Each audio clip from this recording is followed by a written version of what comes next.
noite, pessoal. A gente está aqui com o que eu acho que vai ser a última resolução, se não é a última, é a penúltima. E aí, em termos gerais, fica faltando a gente acabar a Lei Complementar 106, que está mais ou menos na metade, mas aí a gente anda mais com ela, que já é uma lei que repete muito do que já foi visto em outras resoluções, né? E a gente está aqui agora com essa resolução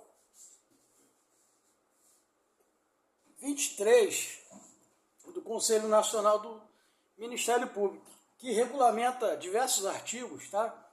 Entre eles artigos da Lei Complementar 75, da 8625, e basicamente ela disciplina, no âmbito do MP, a instauração e a tramitação do inquérito civil. Ela não é muito diferente de algumas coisas que nós já vimos. Ela é um pouquinho maior, eu vou fazer ela em duas partes, provavelmente. O Conselho Nacional do MP, no exercício das atribuições que lhe são conferidas pelo artigo 130A, né, que é o artigo que trata dele próprio, da Constituição Federal, com fulcro no 64 do Regimento Interno, não nos interessa, considerando o disposto no artigo 129, né, que trata, inciso 3º e 6º da Constituição, que tratam do Ministério Público, e considerando o que dispõe diversos artigos da Lei Complementar 75, que é objeto de cobrança no MPU, né, também na 8625 e na 7347, que, se eu não me engano, é a Lei da Ação Civil Pública. Se eu não estou enganado, eu acho que é isso sim. Considerando a necessidade de uniformizar o procedimento de inquérito civil, então isso a gente grifa, né? Porque é o objetivo da resolução. Em vista dos princípios que regem a administração pública e dos direitos e garantias individuais. Lembrando, para quem tem dúvida, direitos e garantias individuais têm teor principiológico. Mais um reforço para dizer que eles vão estar na prova, apesar de não estarem expressos em edital, né? Então, capítulo 1 é dos requisitos para instauração. Primeiro, o inquérito civil de natureza unilateral e facultativa será instaurado para apurar fato que possa autorizar a tutela dos interesses ou direitos a cargo do MP nos termos da legislação aplicável, servindo como preparação para o exercício das atribuições inerentes às suas funções institucionais. Nós já lemos uma outra resolução que também trata do inquérito civil, né? Essa talvez seja mais específica. Parágrafo único: o inquérito civil não é condição de procedibilidade para o ajuizamento das ações a cargo do MP, nem para a realização das demais medidas de sua atribuição própria. Ou seja, ele pode ou não ser instaurado para que o MP inicie uma determinada ação, um determinado procedimento. Ele poderá ser instaurado, no artigo 2º, 1. De ofício, 2. Em face de requerimento ou representação formulada por qualquer pessoa ou, gravar isso, tá? Requerimento ou representação formulada por qualquer pessoa ou comunicação de outro órgão do MP ou qualquer autoridade, né?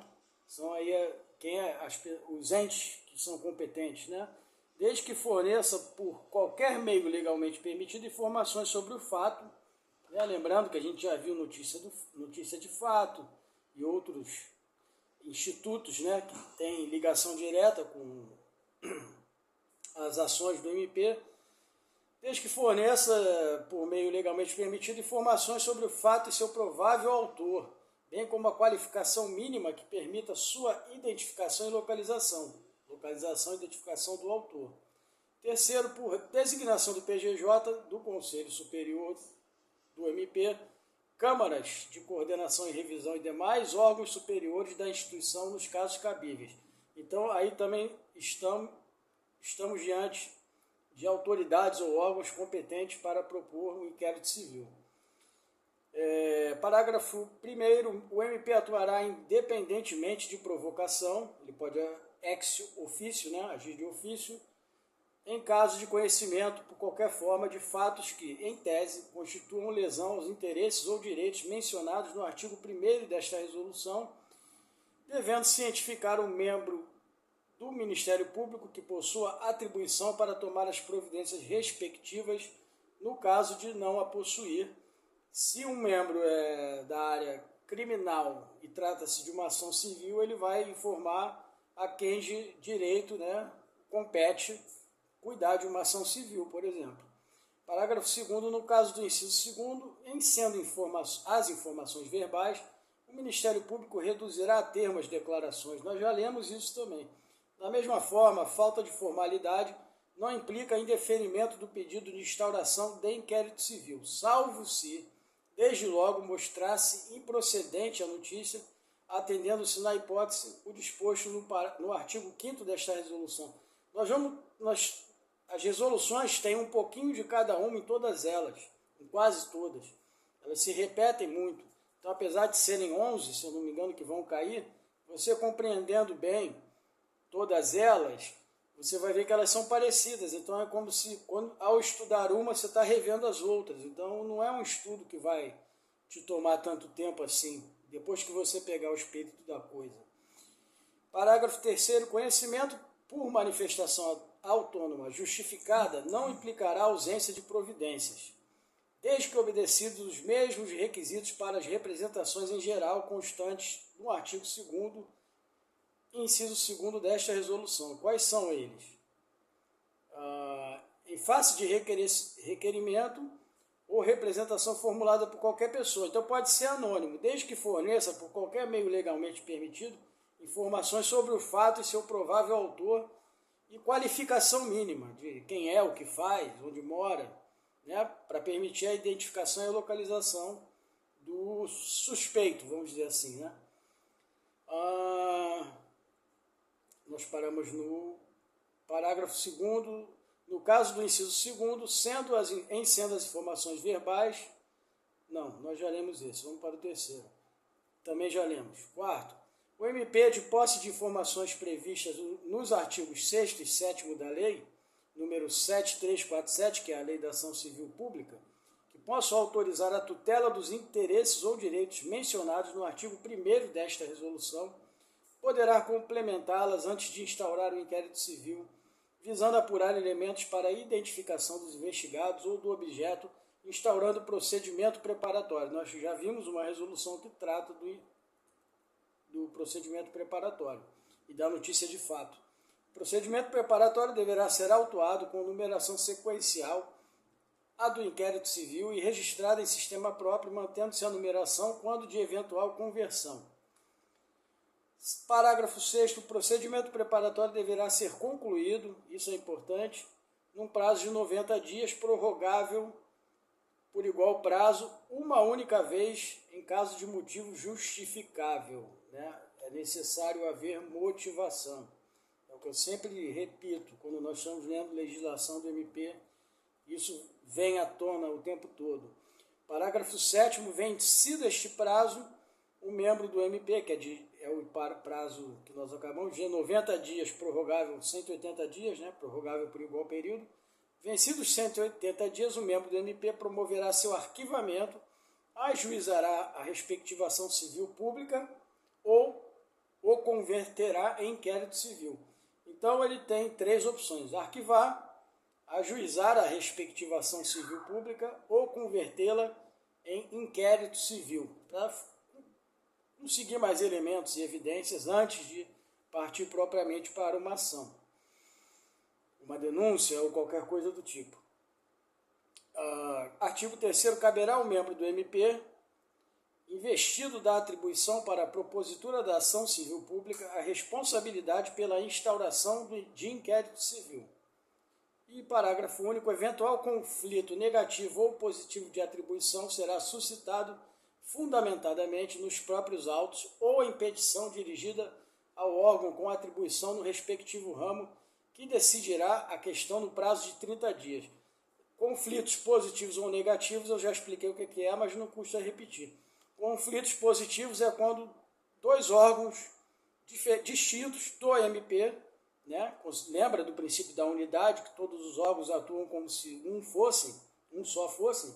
Porém, existem áreas de atuação, subdivisões, como eu já mencionei várias, como a família, criminal, cível. A cível é subdividida em várias, né, áreas, enfim, direito do consumidor, direito ambiental e etc.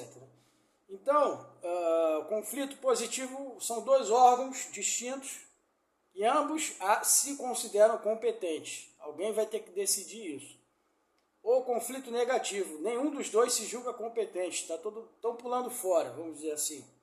Então, eventual conflito será suscitado fundamentadamente nos autos ou em petição dirigida ao órgão com atribuição do respectivo ramo, porque é no ramo da ação que está sendo, né, iniciada, que decidirá, né? E aí, não cabe a nós agora ver qual vai ser o órgão, porque vai depender da ação. Capítulo 2 da instauração do inquérito civil. O inquérito civil, no artigo 4º, será instaurado por portaria, numerada em ordem crescente. Já vimos isso também, isso vale para notícia de fato, para procedimento preparatório, renovada anualmente, devidamente registrada em livro próprio e autuada, contendo, dois pontos, né, inciso 1º, o fundamento legal que autoriza a ação do MP e a descrição do fato objeto do inquérito civil. O nome e a qualificação possível da pessoa jurídica e ou física a quem o fato é atribuído, ou seja, pode ser uma pessoa jurídica, pode ser uma pessoa física ou pode ser ambas, sujeitas a um inquérito civil. Terceiro, o nome e a qualificação possível do autor da representação, se for o caso. A publicidade é a regra, então, né, não vale, não cabe manter o autor da representação no anonimato, né? É preciso dar nome aos bois, já que ele propôs a ação, ele tem que aparecer e dizer a que veio e quem é e quais são suas pretensões. Inciso 4º, a data e o local da instauração e a determinação de diligências iniciais. São atos burocráticos iniciais, né? 5º, a designação do secretário mediante termo de compromisso quando couber. Alguém vai secretariar esse inquérito e ele vai ser designado pela autoridade superior, né, na respectiva seara em que estivermos tramitando aí. Inciso 6º, a determinação de afixação da portaria no local de costume, bem como a de remessa de cópia para publicação, o princípio da publicidade. Parágrafo único. Se no curso do inquérito civil novos fatos indicarem necessidade de investigação de objeto diverso do que estiver sendo investigado, o membro do Ministério Público poderá aditar a portaria inicial ou determinar a extração de peças para instauração de outro inquérito civil respeitadas as normas incidentes quanto à divisão de atribuições. Ou seja, se ao longo do inquérito novos fatos indicarem necessidade de investigação de objeto diverso, ou seja, ele começa com um inquérito civil e no meio do caminho surge um fato que aponta para um possível crime. Então o inquérito já vai ter que ser subdividido e transferido para a autoridade competente, né? E aí vai haver um aditamento, que é um ajuste naquela portaria inicial que determinou a abertura do inquérito, né? Ou determinar a extração de peças para instauração de outro inquérito civil respeitadas as normas incidentes quanto à divisão de atribuições. Ou vai ser aditada e vai avisar, olha, tem um fato novo, que tem uma nova implicação, ou esse fato novo ele foge tanto do fato original que poderão ser desentranhadas, extraídas peças para a instauração de outro inquérito. Capítulo 3 do indeferimento de requerimento de instauração do inquérito civil. Né? O camarada vai lá requerer, o requerimento pode ser indeferido. E aqui nós vamos ver por que ele pode ser indeferido de pronto. Em caso de evidência de que os fatos narrados na representação não configurem lesão aos interesses ou direitos mencionados no artigo 1 desta resolução, ou se o fato já estiver sido objeto de investigação ou de ação civil pública, né? É a segunda opção, ou se os fatos apresentados já se encontrarem solucionados, né? aquilo que tem remédio, não tem remédio, remediado está, não sei se cabe bem esse ditado, mas enfim, já foi solucionado, então não cabe fazer tudo de novo, para quê? O membro do MP, no prazo máximo de 30 dias, indeferirá o pedido, no prazo máximo de 30 dias, o pedido de instauração do inquérito em decisão fundamentada. Lembre-se sempre dessa palavra, ela vai aparecer na prova devido ao percentual, a quantidade de vezes que ela aparece em todos esses normativos, inclusive nas leis complementares, na lei orgânica, né, nacional, da qual se dará ciência pessoal ao representante e ao representado. Ele ficará sabendo que houve indeferimento da proposta dele, do requerimento. Parágrafo 1º, do indeferimento caberá recurso administrativo com as respectivas razões no prazo de 10 dias. Né? Então, o sujeito apresenta razões, que é uma espécie de recurso para tentar fazer com que as autoridades reconsiderem a decisão tomada. 2. As razões de recurso serão protocoladas junto ao órgão que indeferiu o pedido, obviamente, devendo ser remetidas, caso não haja reconsideração, no prazo de 3 dias, juntamente com a representação e com a decisão impugnada, ao Conselho Superior do Ministério Público ou à Câmara de Coordenação e Revisão da respectiva para a apreciação. Se a autoridade que indeferiu não se manifestar, não reconsiderar no prazo de 3 dias, né, os autos, né, a representação com a decisão impugnada será remetida ou ao CS, Conselho Superior do MP, ou à Câmara de Coordenação e Revisão respectiva para apreciação. E aí eles vão decidir se realmente mantém o arquivamento ou não. Parágrafo 3º. Do recurso serão notificados os interessados para querendo oferecer contra-razões. Tá? Isso existe no direito penal, no direito civil. Quem está do outro lado, quem está propondo oferece razões, quem está do outro lado oferece contra-razões, certo? É o direito, né, do contraditório, sendo posto em prática aí. Parágrafo 4º, expirado o prazo do artigo 5º, parágrafo 1º desta resolução, os autos serão arquivados na própria origem, registrando-se no sistema respectivo, mesmo sem manifestação do representante. Parágrafo 5º. Na hipótese de atribuição originária do PGJ, caberá pedido de reconsideração do prazo na forma do parágrafo 1º. Então, nós vamos parar por aqui, no capítulo 4, que trata da instrução do inquérito civil, e nós nos vemos já, tá? Meu nome é Guilherme, para quem não conhece, para quem está chegando agora no canal, eu vou disponibilizar, ao terminar esta resolução, o PDF com ela e com alguns grifos na própria descrição do vídeo, ok? Então tenham aí bons estudos e nós nos vemos em breve. E eu sempre esqueço de pedir para dar like, tá? Eu deveria pedir no início, porque a maioria das pessoas não assiste até o final. Essa é a verdade, eu vejo isso nas estatísticas. E também se inscrever e ativar o sininho, né? Tá bom? Faça isso que ajuda aí o canal. Um abraço. Muito obrigado.